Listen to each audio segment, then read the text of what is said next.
گیا وہ بھی سواری جو نبی کے چنا گیا وہ بھی سواری بہت جس کو چلا تھی تمام سواری میں سے حسین جگہ خوبصورت ہے لیکن نبی کے سواری ہونے کا شرط جو ملا مقام جو حاصل ہوا عاجزی پر مقام حاصل ہوا آج نے انکساری میں معلوم ہے یہ مقام یہ شرط ملا میرے دوستو حضرت جبریل علیہ السلام کی نظر اس سوال کو پڑھا جبریل علیہ السلام سوال کے پاس سے گئے جب ابھی سوال سے پہلے لوگوں سوال تو کیوں ہو رہی ہے آج بھی کیوں کر رہی ہے تو کیوں ہو رہی ہے آج تو معراج کی بات ہے آج کے محبوب کی آمد یعنی محبوب معراج میں آئیں گے اللہ کا دیدار کرو اور محبوب اور نبی کا راز و نیاز کی باتیں ہوتی آج تو خوشیاں منانے والی بات ہے آج تو جشن منانے والی بات ہے آج تو نبی کے صدقے میں ہم جتنے بھی خوشیاں منائیں کم ہے لیکن آج کی بات تم ہو رہی ہے آج ہی کر رہی ہے انکساری کر رہی ہے کہ جبریل علیہ السلام کے زبان مبارک سے جب سواری نیت سنا تو وہ سواری کی آنکھوں میں اور زیادہ آنسو کی بارش شروع ہو گئی آنسو کی بارش شروع ہو گئی رب کائنات جبریل علیہ السلام کو رحمت ہوتا ہے میرا رب کائنات کا رب کائنات کے ذرے ذرے کا رب حضرت جبریل علیہ السلام سے فرما رہا ہے اے جبریل جاؤ میں نے سواری کو اپنے لیے اپنے محبوب کے لیے اپنے محبوب کے لیے میں نے انتخاب کر لیا اس سواری کو لے کر کے جاؤ حضرت جبریل علیہ السلام 40,000 سواری کو اس سواری کو لے کر کے 70,000 فرشتوں کی موجودگی میں 70,000 فرشتوں کی موجودگی میں اس سواری کو لے کر کے جنت سے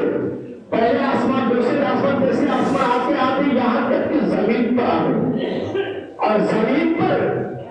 آئے کہاں پر زمین پہ کھانا کعبہ مقدم مکرمہ میں اس شہر میں جبریل علیہ السلام کی آمد ہوئی 70,000 فرشتوں کی موجودگی میں جو بڑا سوال کو لے کر جائے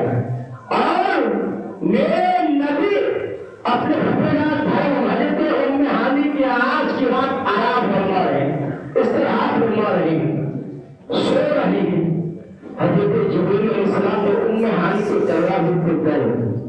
دیکھا دروازہ رات کی تاریخی ہے دروازہ بند اندر سے دروازہ بند دستک کیسے دیا گیا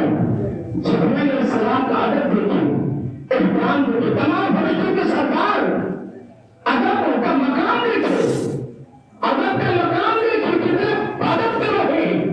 کہ میں دستک کیسے دوں اندر تو نبی آرام فرما سو رہے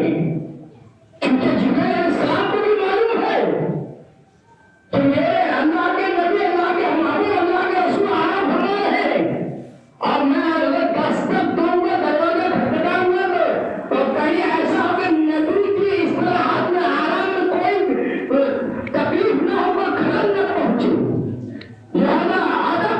کا مقام دیکھیں تو جبریل علیہ السلام نے دروازہ پہ دستک دینا کنڈی بدلنا مت یہ نہیں سمجھا مناسب نہیں سمجھا خدا کی بارگاہ سے معروضہ کرنے کا پروردگار دروازہ اندر سے بند کیسے بتا دوں تو اللہ تبارک و تعالیٰ نے حکم دیا فرشتے جبریل چلے جاؤ چھت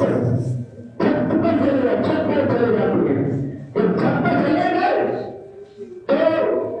چھت پر جانے کے بعد حضرت جبریل علیہ السلام کو بولے کہ چھت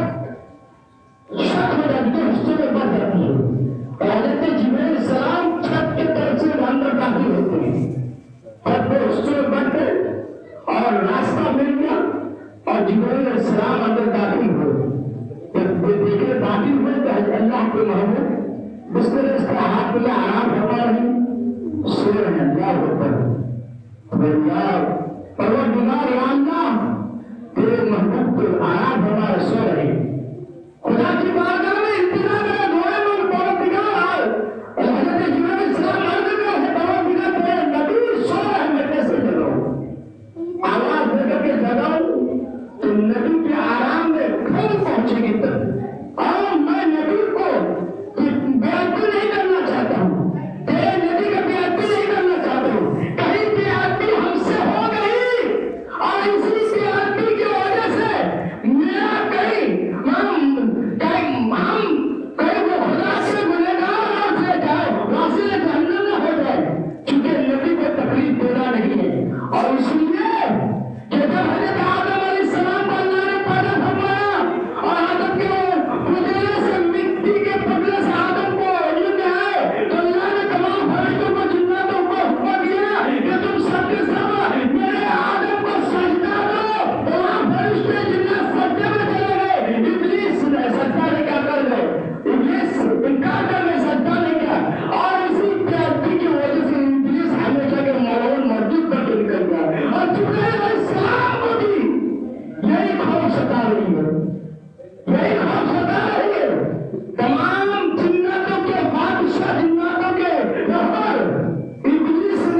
پیر کی طرف چلے جاؤ،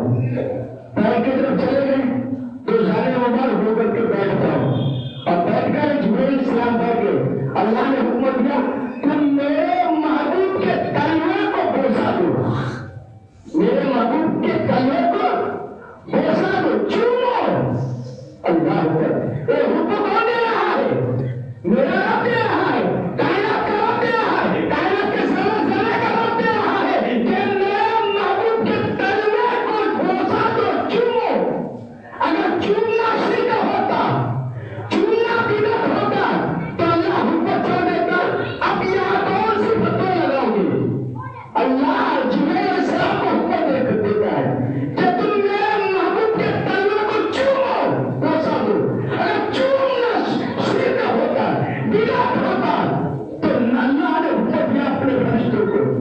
کہ اے دنیا والوں سنو، میرا نبی خدا نہیں ہے، خدا سے جدا نہیں ہے، اس لیے چومنے کا حکم دے رہا ہے، اس لیے چومنے کا حکم دے رہا ہے کہ میرا نبی خدا نہیں ہے، خدا نہ سمجھنا، اور چومنے کا حکم اس لیے دے رہا ہے کہ چومنے کی سنت جبرائیل السلام کی ہے، جبرائیل السلام کی چومنے کی سنت یہ ہے، نبی نے جبرائیل السلام نے نبی کے تلوے کو چوما، بوسا دیا، تاکہ کوئی یہ نہ سمجھے کہ میرا نبی خدا ہے، خدا سمجھ کے چھوڑے، نہیں، میرا نبی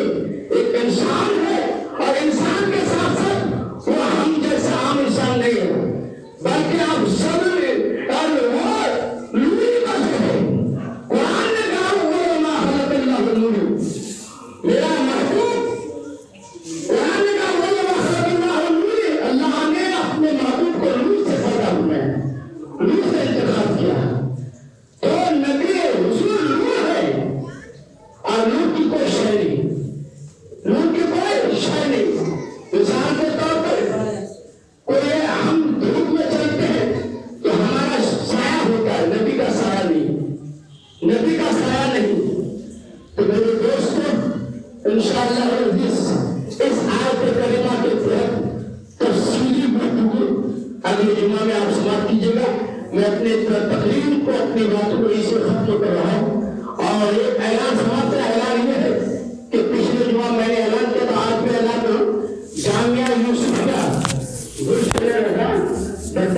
مدرسہ ہے، اس مدرسے میں ایک ایمان افروز اور جامعہ یوسفیہ میں ایک تحفظ ایمان کانفرنس منعقد ہوا 2 فروری کو دن کے 10 بجے سے لے کر کے 4 بجے تک۔ اس میں حضرت علامہ الحاج پیر طریقت احمد رہائے شہید حضرت علامہ مولانا مفتی معین الدین صاحب قبلہ اور پیارے میاں صاحب بنارس سے آپ کی آمد ہو رہی ہے، اور حضرت علامہ مولانا مفتی سید فرید شاہ صاحب قبلہ، حضرت علامہ مولانا سید رائد حسین صاحب جموں کشمیر سے، یہ عام کے نام مقامی بیرونی علماء کرام تشریف لا رہے ہیں۔ زیادہ سے زیادہ 2 فروری کو زیادہ سے زیادہ تعداد میں 2 فروری میں جامعہ یوسفیہ گلشن اندھا میں پہنچے، اور جلسے کو ان علماء کرام کے نورانی بیان کو بھی سنے، اور جلسے میں زیادہ سے زیادہ تعداد میں جلسے کو کامیابی بنائے، کیونکہ ہمارا دینی اور مذہبی جلسہ ہے، دینی جلسہ مذہبی جلسہ ہے، اس کو کامیاب سے کامیاب تک پہنچنا ہمارا عام ذمہ داری ہوگی۔ لہٰذا 2 فروری بڑے اتوار کو آپ اس جلسے میں شرکت کریں۔ اللہ کی بارگاہ میں دعا ہے کہ اللہ تعالی ہم سب کو ان کہنے اور سننے پر عمل کی توفیق عطا فرمائے۔ وما توفیق الا باللہ۔ السلام علیکم۔